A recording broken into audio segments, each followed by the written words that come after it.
এবং যারা 11 শরীফের মাহফিল পাক আয়োজন করেন তাদের একটা ছোট্ট একটা কারামত পাক দিয়ে আমি শুরু করব। গজ পাকের কারামত পাক 11 শরীফ এত মর্যাদাপূর্ণ, এত বরকতপূর্ণ, আপনি জানেন না। এই মাহফিল পাক শুরু হয়েছে হযরত আদম আলাইহিস সালামের ওখান থেকে শুরু করেছেন। অর্থাৎ ওনারা প্রত্যেকটা নবী রাসূলরা এই 11 শরীফ বলে তখন ছিল না হয়তো, কিন্তু 11 রাত্রে ওনারা বিশেষ ইবাদত বন্দেগী করতেন, আপনারা জানেন। তো যাই হোক, আমি সেদিকে যাচ্ছি না, ইতিহাসটা ধরছি না। তো শুধু বলছি, একটা সওদাগর সাহেব ছিলেন যিনি অনেক ব্যবসা বাণিজ্য করতেন। তো ওনার বাড়িতেই প্রতি চন্দ্র মাসে 10 তারিখে রাত্রে, 11 তারিখে রাত্রে 11 শরীফ হতো, 11 শরীফ হতো। 11 শরীফ হতে হতে হতে আপনাদের জানবেন যে পুরাতন জামানাতে কলেরা বলে একটা রোগ ছিল, কলেরা। এই কলেরা রোগটা হওয়ার ফলে সকালবেলা হলে বিকালের মধ্যে তাদের কী হতো, মৃত্যু হয়ে যেত, মারা যেত, বাঁচত না। আর তৎকালীন সময় তো অনেক পুরাতন জামানায় সেই সময় তেমন কোনো ওষুধপত্র বা ডাক্তার এই ধরনের কোনো কিছুও ছিল না। তখন কি করবে, সওদাগর সাহেব সকালবেলা ওনার বাড়িতে আয়োজন হয়, একজনের বাড়িতে তো কিছু লোক আসলে কিছু আয়োজন তো করতেই হয়। তো উনি সেইভাবে যেভাবে গত প্রস্তুতি করেছেন ঠিক সেইভাবে আয়োজন করছেন। হঠাৎ করে উনি বুঝতে পারলেন ওনার কলেরা হয়েছে, একটা রোগ, ভাইরাস হয়ে গেছে। তখন উনি কাউকে কিছু না জানতে দিয়ে, দেখেন একটা জিনিস, যে যত বড় ভক্ত হয় তার তত বড় পরীক্ষা হয়, আর তার তত বড় পুরস্কারও মেলে। আর যে পরীক্ষা দেয় না তার পরীক্ষাও হয় না, তার পুরস্কারও মেলে না। যাই হোক, এখন উনি কি করলেন, উনি দরজাটা বন্ধ করে দিলেন। দরজাটা বন্ধ করে দিয়ে ওনার স্ত্রীকে ডাকলেন। দেখেন জান্নাত কোথায়, জান্নাত কিন্তু অনেক দূরে দূরে লাগে না, নিজের মধ্যে সুখ শান্তিটাই হচ্ছে জান্নাত। তো উনি ওনার স্ত্রীকে ডাকলেন, বললেন যে দেখো, আমার আত্মীয় স্বজন, আমার পাড়া প্রতিবেশী এবং আমার নিজের সন্তানদেরকে তুমি এই কথা ঘোষণা করো না যে আমার এইরকম একটা রোগ হয়েছে। তুমি নিজে আমাকে ঘরের মধ্যে সেবা যত্ন করো, আর আমি মনে হচ্ছে আমার যে কলেরা হয়েছে আমি বেশিক্ষণ থাকবো না, আমি চলে যাবো। তো একটা স্ত্রীর কাছে সবচেয়ে প্রিয় সম্পদ কি? টাকা পয়সা, ধন সম্পদ কিচ্ছু না। শুধু উনি পাশে থাকলেই সব কিছু আছে, উনি পাশে না থাকলে টাকা পয়সা থেকেও কিন্তু কিছুই থাকে না। তাই হোক, আপনারা এটা জানেন, পারিবারিক জীবন সবার আছে। তো আমি সেই সব জিনিসগুলো তুলে ধরছি না, শুধু আমি কষ্টের কথাটা তুলে ধরছি। আমার পীর ও মুর্শিদ যে কথাটা বলেছেন না, লাখো মুসিবত, লাখ মানে কি আপনারা তো বুঝেন, হাজার না, না, 1 লাখ মুসিবত যদি আপনি নিয়ে যদি 11 শরীফে আসেন, আমার পীর মুর্শিদ পাক বলছেন, লাখো মুসিবত সে রেহাই হুই নসিব, হাই দাফে বালা বা খোদা গে 11 শরীফ। লাখো মুসিবত নিয়ে তুমি 11 শরীফে আসো, এই মুসিবত থেকে আমি রেখে দিয়ে তোমাকে হালকা করে একদম তোমাকে মুসিবত মুক্ত করে তোমাকে বাড়ি পাঠিয়ে দেব। এটা পীর ও মুর্শিদ পাকের ওয়াদা। একটা পীর, একটা আল্লাহর ওলি, কিন্তু গজ পাকের আওলাদ পাক, আল্লাহ রসুলের আওলাদ পাকের এটা ওয়াদা।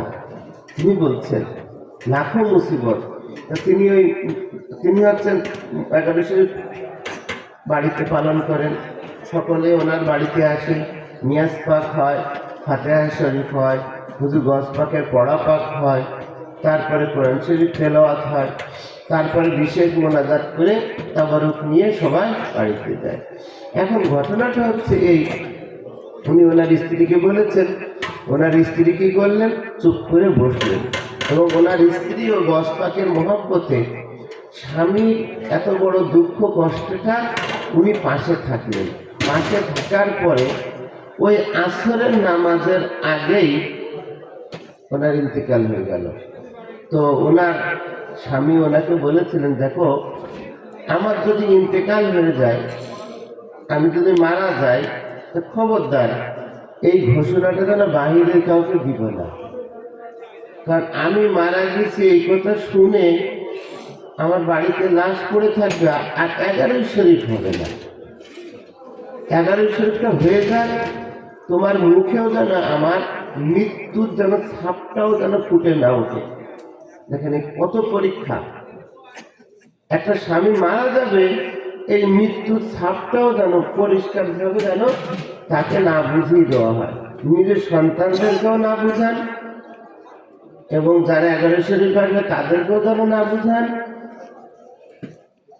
তো যাই হোক, ওনার ইন্তেকাল হয়ে গেছে, বলছেন একটা কাপড় দিয়ে ঢেকে দিবে, আমাকে যা করার, আমাকে গোসল দিবে, আমাকে কাপড় পরাবে, আমাকে দাফন করাবে, 11 শরীফ হওয়ার পরে করো। আমি চাই না আমার মতন একটা গোলামের জন্য শুধু ঘসপাকের 11 শরীফে বিন্দু পরিমাণ অসুবিধা হোক। আপনারা কি বুঝতে পারছেন আমার কথা? হ্যাঁ, এইবার বুঝলেন তাহলে 11 শরীফ জিনিসটা কি। তো 11 শরীফটা উনি হচ্ছেন এইভাবে ইন্তেকাল করলেন, ওনার স্ত্রী সাদা চাদর দিয়ে একটা ঢেকে দিলেন। এবার হচ্ছে পীরের কারামত শুরু হচ্ছে। এখন 11 শরীফের বাণীর পর শুরু হয়ে গেছে। যারা মোল্লা আসে, যারা পড়াপাক করে, যারা নিয়মিত আসে, তো ওনারা সবাই সে জিজ্ঞেস করতেন সওদাগর সাহেব কোথায়।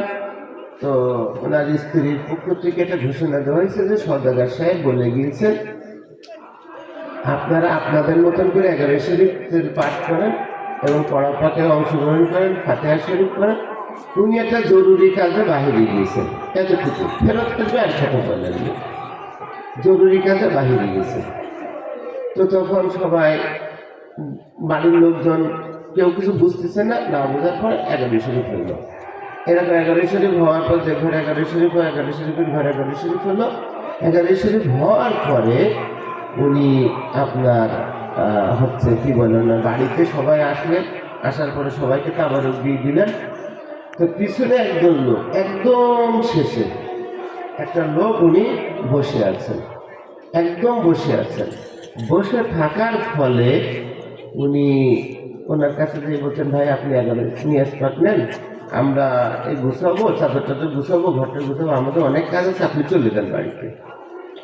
তখন উনি বলতেছেন যে আমি নিয়াজ পাক নেবও না, আমি এখান থেকে যাবও না। কথাটা একটু অন্যরকম না? আমি নিয়াজ পাক নেবও না, আমি এখান থেকে যাবও না।